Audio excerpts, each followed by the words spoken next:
The email confirmation glowed on my screen like a beacon of freedom. After 6 years of working myself to exhaustion, my dream job in London was finally within reach. Senior relocation consultant at Marshall & Reed International, the kind of position that could change everything. My name is Melanie, and I should have known better than to celebrate too early. I printed the flight confirmation, tucking it into my laptop bag with trembling fingers. The house was quiet when I got home, which should have been my first warning sign. Mum's car was in the driveway, but the living room lights were off. Usually, she'd be watching her reality shows, wineglass in hand. "Melanie?" Her voice cut through the darkness. She flicked on the lamp, making me jump. She sat in her favourite armchair, face drawn into that familiar expression of disapproval. "We need to talk." "Can it wait? I have some work to finish." "I cancelled your flight." The words hit like a physical blow. "What?" "I used your booking reference, told them there was a family emergency." She took a sip from her wineglass, dark red liquid catching the lamplight. "You can't leave right now. We need you here." My brother Cole's laughter echoed from the kitchen. He appeared in the doorway, car keys dangling from his finger. "Perfect timing, sis. The BMW payment is due next week. You're still covering that, right?" The room started spinning. 6 years of supporting them. 6 years of just until Mum gets back on her feet and Cole just needs help starting out. 6 years of watching my savings drain away while they lived, like nothing had changed since Dad died. "You had no right," I managed to say, my voice barely above a whisper. "I had every right," Mum snapped. "I'm your mother, and this family comes first, always." Cole dropped onto the couch, scrolling through his phone.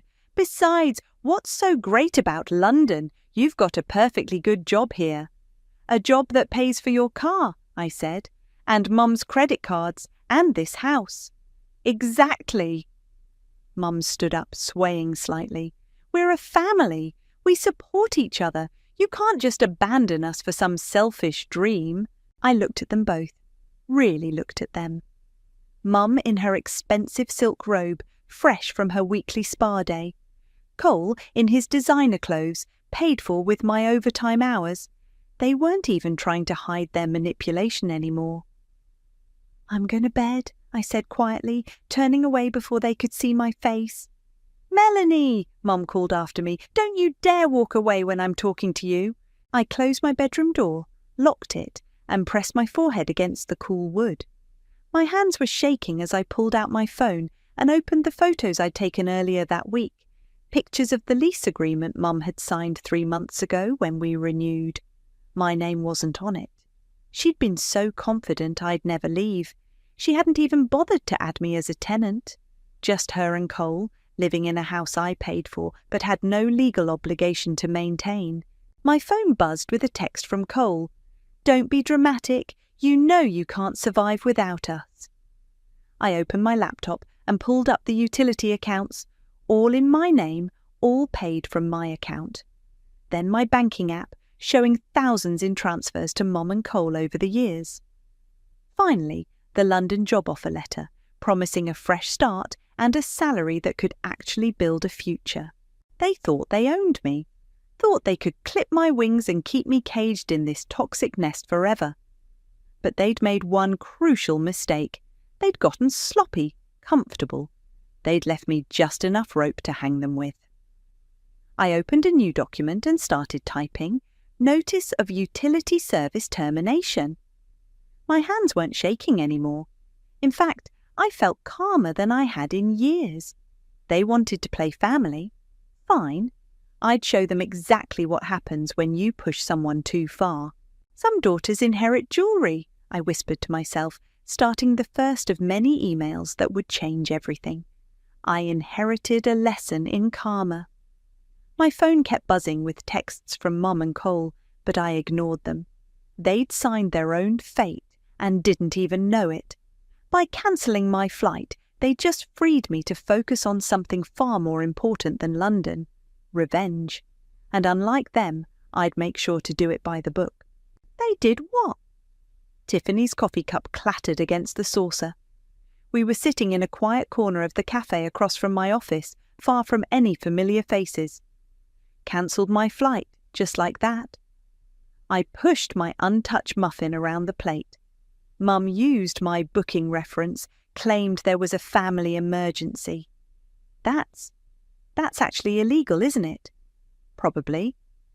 I pulled out my phone, showing her the lease agreement photos. But look what I found.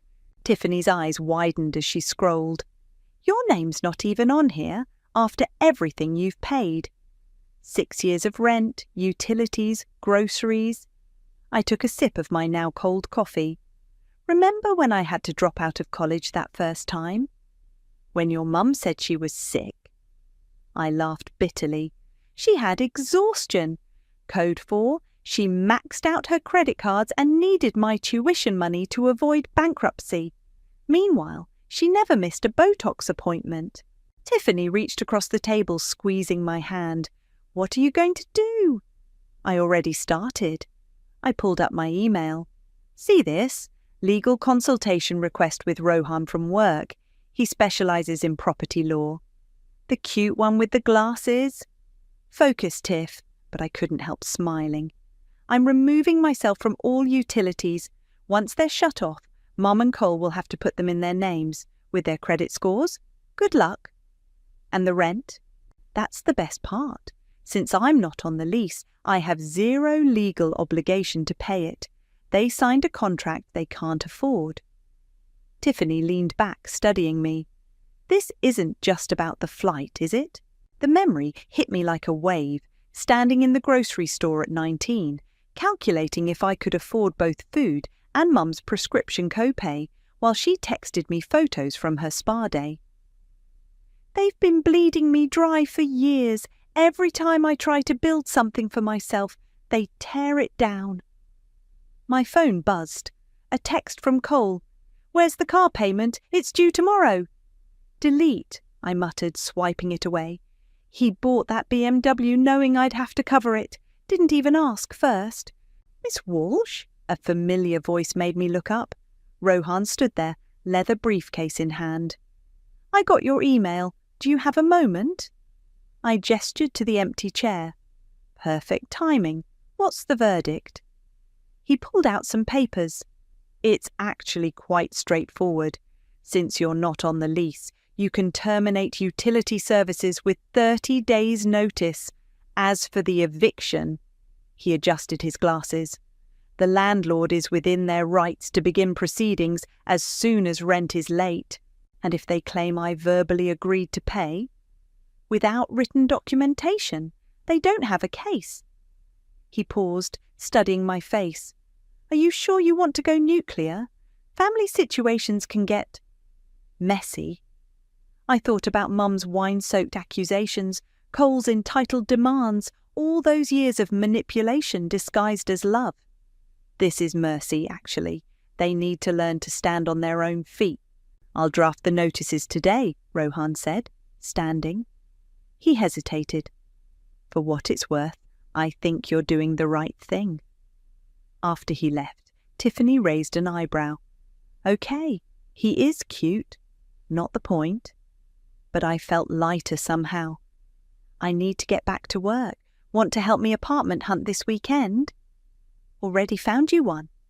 She slid her phone across the table, showing a listing. My cousin's condo. She's in Dubai for a year. Says you can move in whenever. I stared at the photos, bright, modern, empty of family drama. Tiff? Hey, what are best friends for? She grabbed her purse. Besides, I want front row seats when your mum realises her cash cow is leaving the barn. Back at my desk, I started drafting emails to every utility company. Each click felt like breaking another chain. A message popped up from Mum. We need to discuss your attitude. Family dinner tonight. Be there. I typed out my response. Working late. Don't wait up. Then I opened my browser and started searching for a name I remembered from childhood. Paris, Mum's estranged sister. The one we were never allowed to talk about. If anyone knew where all our family money had really gone, it would be her. My phone lit up with another demand from Cole about his car payment. I turned it face down, focusing on my search. They wanted to play games with my future? Fine. But they were about to learn that some games end with everyone losing. Except me. I planned to win this one. The first utility shut-off notice arrived on a Tuesday. I heard Mum's shriek from my bedroom, followed by thundering footsteps up the stairs. "What is this?" She burst through my door, waving the paper. "The power company says service will be terminated in 2 weeks." I didn't look up from my laptop. "You'll need to put it in your name." "Don't be ridiculous. Fix this." No, the silence that followed was deafening. Mum stepped closer, her perfume suffocating in the small room. "What did you say?" I said no. I finally met her eyes. "I'm removing myself from all the utilities. You and Cole are on the lease. You can handle the bills." Her face paled. "We can't afford—" "That sounds like a you problem." I turned back to my work. "Maybe skip a few spa days." She grabbed my arm. "You ungrateful little—" "Take your hand off me," I said quietly, "or I'll call the police and report you for assault." She recoiled like I'd slapped her. "I'm your mother." "And I'm not your ATM." The house phone started ringing, probably the water company with their shut-off notice. Mum stormed out, slamming my door hard enough to rattle the pictures on my wall. An hour later, Cole's BMW pulled into the driveway. I watched through my window as 2 men in uniforms approached him. Repo men. "No, no, no!" Cole's voice carried clearly. "There must be some mistake. My sister handles the payments." I opened my window slightly to hear better. "Sir, the payment is 3 weeks overdue. We have a repossession order." "Just let me call her." Cole pulled out his phone, but I'd already blocked his number. "This is bullshit. That's my car." "Actually," one of the men said, "it's the bank's car, and they want it back." I filmed the whole thing on my phone, Cole's tantrum, him kicking the BMW's tyre, the repo men calmly doing their jobs. Good evidence in case he tried anything stupid later. "Melanie!" Mum's voice echoed through the house. "Get down here now." I stayed put, listening to their conversation drift up through the heating vent. "She's lost her mind," Cole was saying. "First the utilities, now my car." "I know, sweetie. She's just going through a phase." "A phase? My car just got repossessed. I need that for work." "You haven't had a job in 2 years," I muttered to myself. Mum's voice dropped lower. "I need to call Paris." "Aunt Paris? Why?" "Because—" Mum's voice shook. "She might be our only option now." I sat up straighter. Mum never mentioned her sister. Ever. The last time I'd asked about Aunt Paris, I'd been grounded for a week. My phone buzzed. A text from Tiffany. "Your stuff's all moved to my cousin's place. Keys are at my office whenever you're ready." Freedom was so close I could taste it. But first, I needed to know what Mum was hiding. I crept downstairs, staying just out of sight of the kitchen where Mum was on the phone. "Paris, please. I know we haven't spoken, but—" "Yes, it's about the money." "No, she doesn't know yet."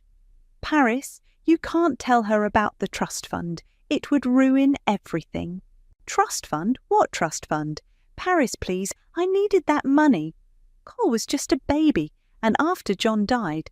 Yes, I know it was meant for Melanie's education, but—" My hand flew to my mouth, stifling a gasp. The pieces started falling into place. Dad's death when I was 14, the mysterious college fund that had run dry, Mum's sudden spending sprees. "Paris, if you tell her, I'll deny everything. There's no proof." "Hello? Paris?" I backed away silently, my mind racing. There had been money, my money, and Mum had stolen it. Back in my room, I pulled up my search for Paris again. This time, I had a better idea what I was looking for. A knock at my door made me jump. "Mel?" Cole's voice was thick with tears. "Please, I need my car. I'll lose my job." "What job?" "You're nothing without this family," he shouted, mask cracking. "You hear me? Nothing!" I waited until his footsteps faded, then opened my email. Subject line: Dear Aunt Paris. Sometimes the best revenge isn't served cold. Sometimes it's served with proof. The eviction notice appeared on our front door like a declaration of war. I heard Cole rip it down, followed by Mum's scream that rattled the windows. "Melanie!" I stepped out of my room, laptop tucked under my arm.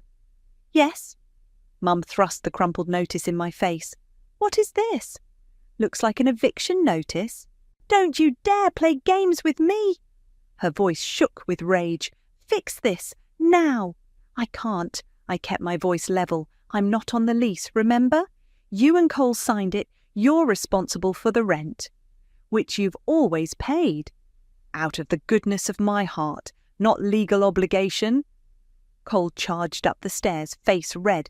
"You evil little—" "Careful," I warned. "Assault charges won't look good on your non-existent resume." "We're family!" Mum's mascara was running. "You can't do this to family." "Family?" I laughed. "Was it family when you stole my trust fund?" The colour drained from her face. "What? Oh, did you think Aunt Paris wouldn't tell me? The money Dad left for my education?" Cole looked confused. "What trust fund?" "The one Mum emptied when I was 14. I turned to her.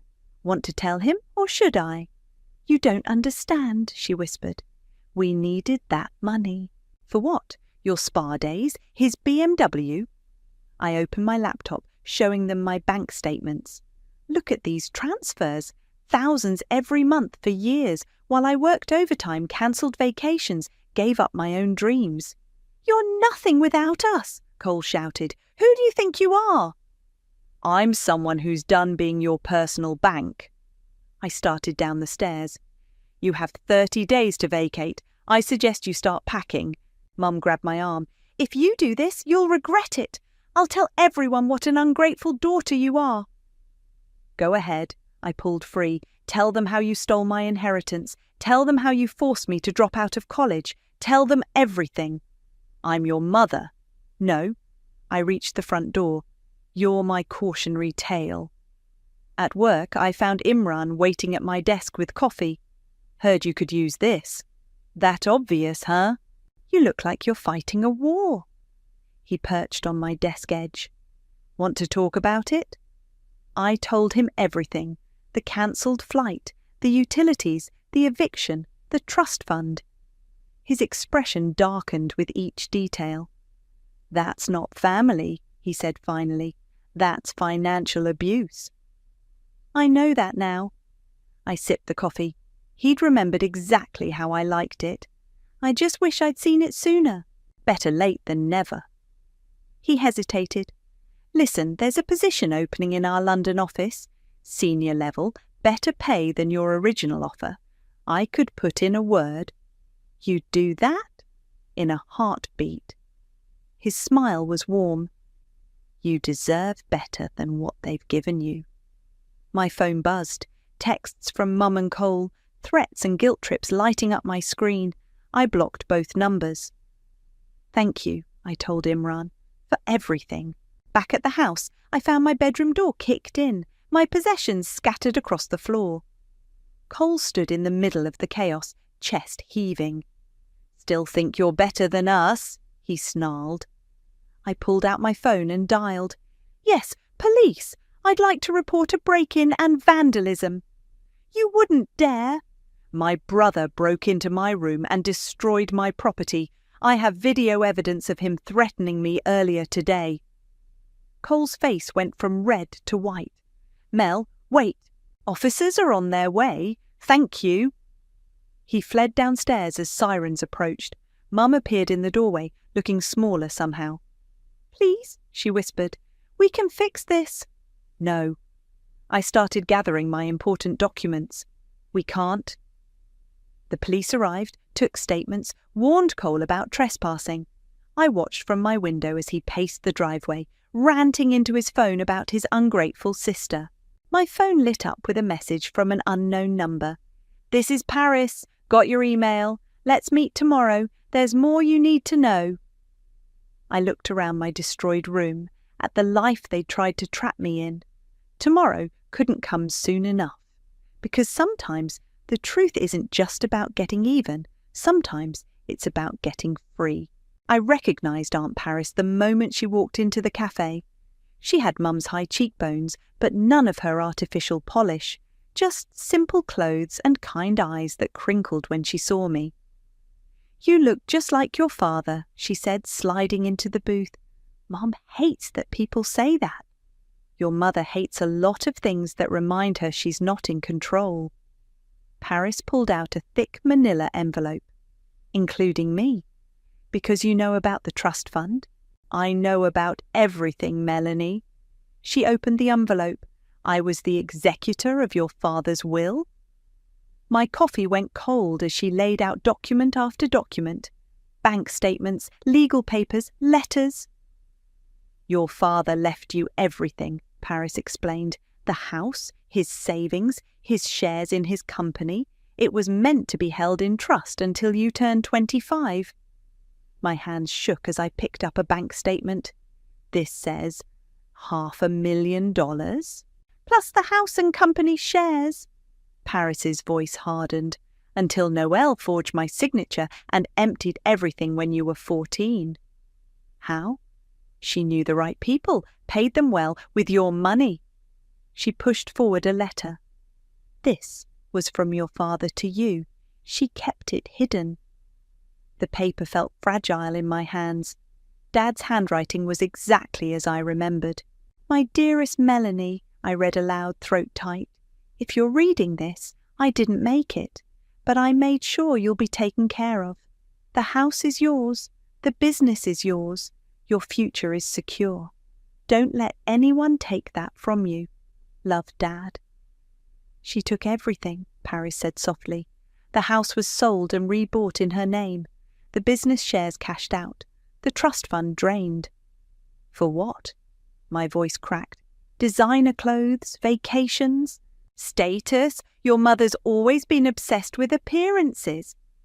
Paris pulled out more papers. "But here's what she doesn't know. I kept copies of everything.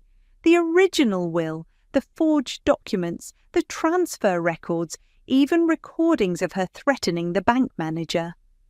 I stared at the evidence of my stolen life. "Why didn't you come forward sooner?" "She threatened to hurt you if I did."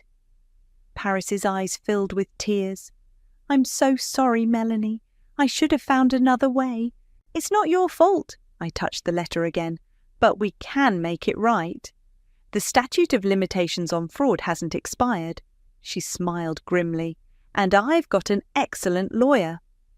My phone buzzed. Mom calling from a new number. I declined it. "She's desperate," I said. "The utilities are being cut off.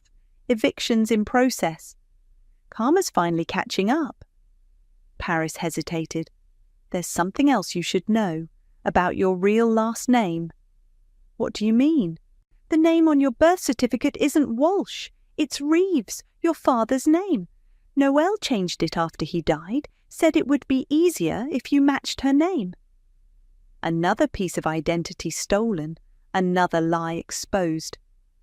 "She's been calling me," Paris continued, "begging for money, threatening to expose old family secrets. She doesn't realise she's the secret that needs exposing." My phone lit up with a text from Cole. "Mum's crying because of you. Hope you're happy, you selfish bitch." I showed Paris the message. "They still think they're the victims." "Abusers usually do." She gathered the documents. "These are copies for you. The originals are safe with my lawyer. Whatever you decide to do next, you have proof." "What would you do?" "I'd burn their whole world down." She squeezed my hand. "But legally, always legally." Back at Tiffany's cousin's condo, I spread the documents across my new kitchen counter. The truth laid bare in black and white. Every theft, every lie, every manipulation. My phone buzzed again. Mum, standing on my old front porch, mascara streaked. "You don't understand, Melanie. We needed you." "We still do." I watched her through the security camera I'd installed. She looked small, desperate, human. But so had I, at 14, when she stole my future. At 19, when she forced me to drop out of college. At 28, when she cancelled my flight to freedom. I picked up my father's letter, reading it one more time. Then I opened my laptop and typed, "Dear Mr. Harrison, I'd like to press charges for financial fraud. Sometimes the truth isn't just about justice. Sometimes it's about reclaiming what was always meant to be yours. I will never bleed myself dry so you can keep pretending we're a family." The words left my mouth like ice as Mum swayed on the front porch, wineglass in hand. "You don't mean that," she slurred. "We're blood." "Blood that you stole from. How much was in that trust fund again? $500,000? She flinched. "Paris told you?" She showed me everything, the forged documents, Dad's letter, my real birth certificate. "I did what I had to do." She stepped forward, wine sloshing. "You were just a child. You didn't know what money meant." "But you did, right? That's why you spent it all on yourself." A car door slammed. Cole emerged from an Uber, looking dishevelled. "Mom, why are you outside?" "Your sister," she spat, "is destroying this family."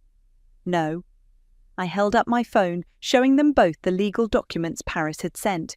"You did that when you stole my inheritance." Cole's face twisted. "You're lying." "Am I? Ask Mom where your BMW payments really came from all these years. Ask her where she got the money for her weekly spa treatments." "Shut up!" Mum threw her wineglass. It shattered against the wall beside me. I pressed record on my phone. "That's assault, Mom. Want to try for more charges besides fraud?" "Charges?" Cole's voice cracked. "What charges?" "The ones Paris's lawyer filed this morning." I stepped back as Mom lunged forward. "Fraud, identity theft, embezzlement from a minor's trust. You wouldn't dare." "Watch me." I turned to leave.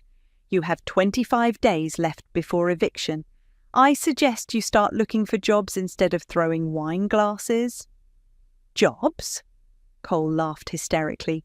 "We don't do jobs. We're better than that." "Not anymore." Back at my new condo, I found Imran waiting with takeout. "Thought you might need dinner after the showdown." "How did you know?" "Tiffany texted me. She's worried about you."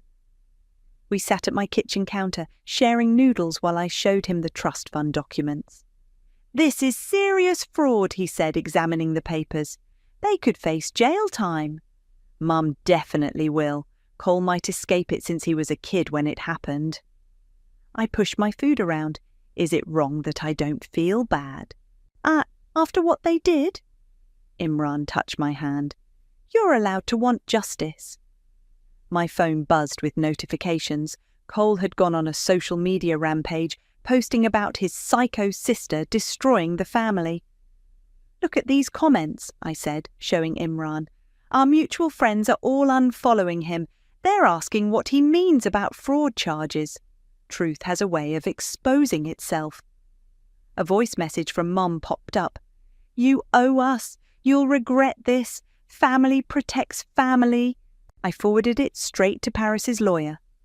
"The London position," Imran said suddenly. "It's yours if you want it. Better salary than before, and—" He hesitated. "I might be transferring there too." My heart skipped. "Might be. If you say yes." Before I could respond, my phone lit up with an alert from my security cameras. Cole was at my old house, loading boxes into another Uber. "They're actually packing," I whispered. "Reality's finally hitting home." I watched through the camera as Mum appeared, clutching photo albums. "Look," I said, "the family station wagon's gone. They must have sold it." "Are you okay?" I searched for the word. "Free." A notification popped up. Someone had left something on my old front porch. I switched cameras. "Is that—" Imran squinted at the screen. "My childhood memory box. The one Mum had always kept safe in her closet." "She's leaving it behind." "Want to go get it?" I thought about the photos, the letters, the pieces of my past locked inside that box. No, let her keep it. I'm done living in memories. Imran smiled. London's looking better every minute, isn't it? You know what? I closed the security app, turning away from my old life. It really is. My phone buzzed one last time. A text from Mum. You'll regret choosing money over family. I typed back, you did that first. The difference is, I'm choosing myself. Then I blocked her final number and looked at Imran. Tell me more about London. Because sometimes the best revenge isn't looking back at all. Eviction day dawned cold and clear. I sat in Tiffany's car across the street, watching the locksmith change the locks while Mum screamed at the landlord. You can't do this! Her voice carried across the lawn. We've lived here for years! And haven't paid rent in 2 months, the landlord replied calmly. The eviction notice was legal. Your time is up. Imran's hand found mine in the back seat. You don't have to watch this. Yes, I do.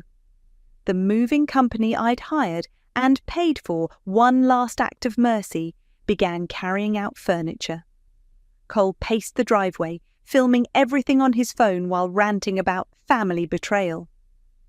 He's live streaming it, Tiffany said, checking her phone. The comments are not on his side.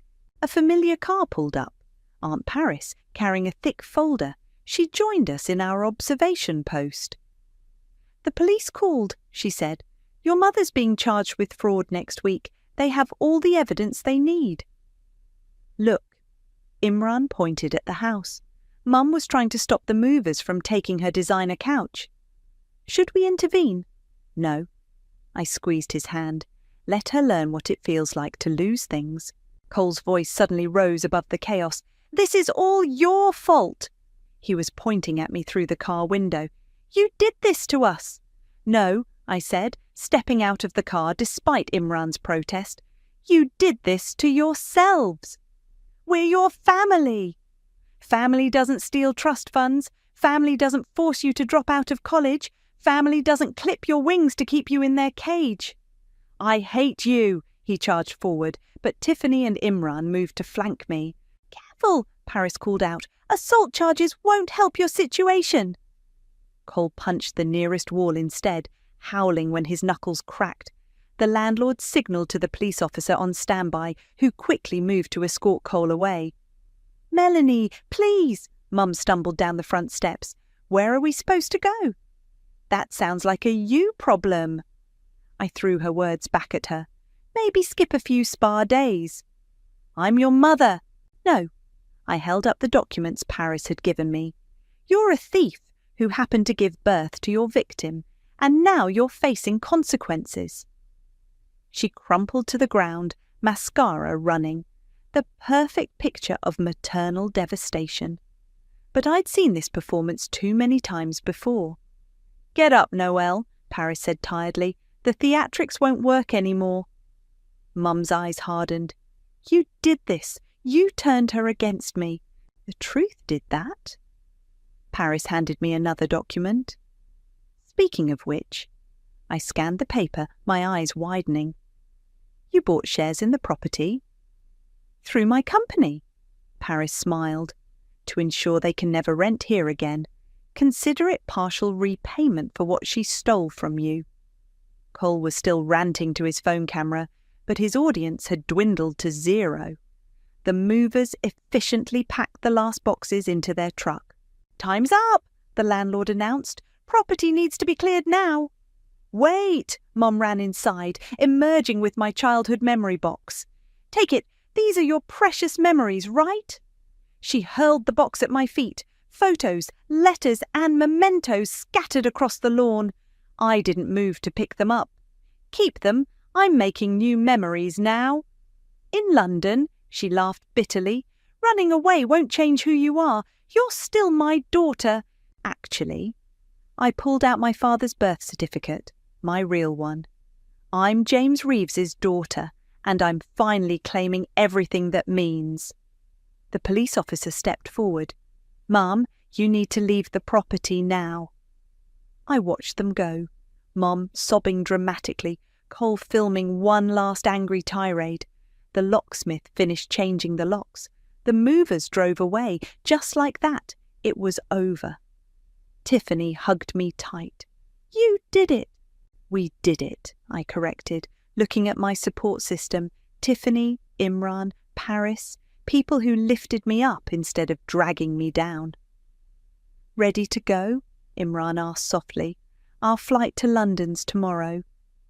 I took one last look at the house where I'd been trapped for so long. Through the window, I could see the empty spaces where furniture had stood, the blank walls where photos had hung. You know what? I turned away, linking my arm through his. I've been ready for years. Because sometimes the happiest ending isn't about what you keep, it's about what you leave behind. My new passport felt different in my hands. Melanie Reeves, it read, my father's name restored, my identity reclaimed. The London-bound flight would board in an hour. Last chance to back out, Tiffany teased, sliding into the airport cafe seat across from me. Not a chance. I showed her the latest email from Paris's lawyer. Mum took the plea deal, 2 years for fraud plus restitution payments. And Cole? Community service. He's living with our second cousin, working at their hardware store. I smiled. Actually working, for once in his life. Imran appeared with coffee for all of us. Gates opening soon, you ready? Before I could answer, my phone buzzed with a text from Paris. Meet me at security. There's one last thing you need to see.